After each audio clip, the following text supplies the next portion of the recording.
আবার দুপুরবেলা দোকান ফেলায় চলে আইছো? 10 বছরের কেরিয়ারে প্রথমবার ওয়েব সিরিজে অভিনয় করে আলোচনায় পরিমণি।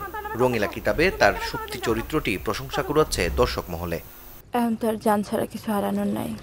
প্রথম সিজনের সাফল্যকে পুঁজি করে এরই মধ্যে দ্বিতীয় সিজন নির্মাণের উদ্যোগ নিয়েছেন পরিচালক অনম বিশ্বাস। কাজটি করে নিজের প্রতি যেন আত্মবিশ্বাস বেড়েছে পরীর। সবথেকে বেশি আমার কাছে যেটা খুবই সুন্দর লেগেছে সেটা হচ্ছে আমি যার সাথে দেখা হয় মানে মিডিয়া কর্মী থেকে পরিচিত লোকজন যারা আছে তাদের সাথে দেখা হলেই রঙিলা কিতাব নিয়ে যখন বলে যে ওই একটা একটা করে এমন কোনো সিন নিয়ে কথা বলে যেটা আমি বুঝতে পারি যে হ্যাঁ সে আসলেই মন দিয়ে এটা দেখেছে। তো ওটা আমার কাছে সব থেকে অনেক মনে হয় যে অনেক বড় পাওয়া। কাউকে দোষ না দিয়ে পরি বলেন বিগত সময়ে নিজের দোষেই অনেক কাজ করতে পারেননি তিনি, তাই সামনে কাজ নিয়ে হচ্ছেন আরো মনোযোগী।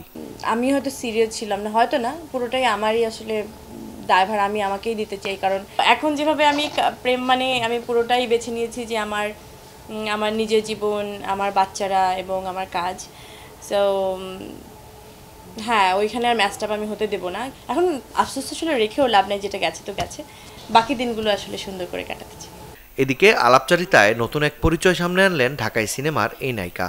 জানালেন নবজাতক শিশু ও মায়েদের জন্য সকল প্রয়োজনীয় পণ্যের একটি ব্র্যান্ড শপ দিচ্ছেন তিনি। আমি যেভাবে সাফারটা করেছি, হয়তো আমার প্রয়োজনটা শেষ হয়ে গেছে বা আমি ওই জার্নিটা কমপ্লিট করেছি, কিন্তু কষ্ট হয়েছে।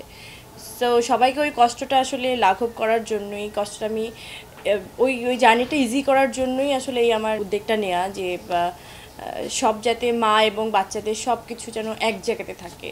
যে ডাইপার কিনতে হলে এক জায়গায় যেতে হবে না, বা নিউবর্ন বেবির বালিশ কিনতে এক জায়গায় যেতে হবে না, বা ম্যাটারনিটি যে ড্রেসটা কেনার জন্য, মানে আমি উদাহরণস্বরূপ হিসেবে বললাম এই 3টা জিনিসের কথা, কিন্তু ইচ অ্যান্ড এভরিথিং আসলে আমরা প্রোভাইড করার চেষ্টা করব। আপাতত পূর্ণ আর প্রিয়মের দায়িত্ব সামলে পরিমণি সামনের দিনে নিজেকে ব্যস্ত রাখতে চান শুধুই কাজে। বাচ্চাগুলো এখন অনেক ছোট, সো আমার আসলেই টাইম নেই। মাকসুদুল হক ইমু, চ্যানেল 24, ঢাকা। সেটেল হই, কারণ আমার তো